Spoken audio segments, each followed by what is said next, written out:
Everyone loves a good cat and mouse chase.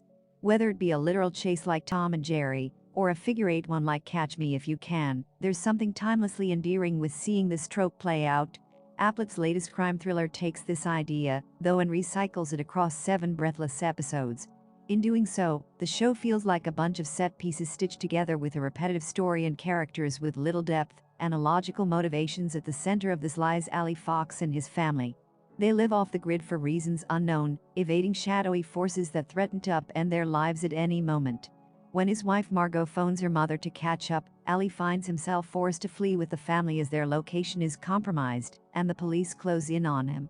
You see, Ali is a wanted man, and with his family kept in the dark as much as we are, the Foxes uproot and take off for parts unknown. After a breathless opening episode, Mosquito Coast keeps the pressure up, with the group moving from place to place, narrowly avoiding capture all the way, while the family thrust themselves headfirst into situations they really should have been better equipped for. Along for the ride with our married couple are their kids, Dina and Charlie.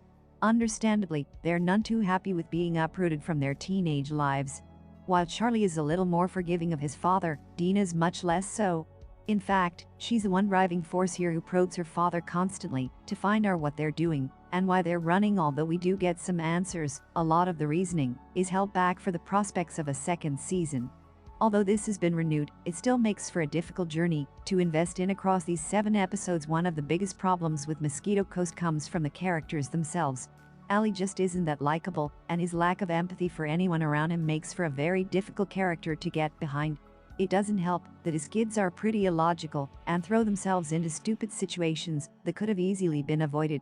Without giving too much away, the family constantly runs south of the border, but when they get to Mexico find themselves gallivanting outside and even smoking and drinking with other kids.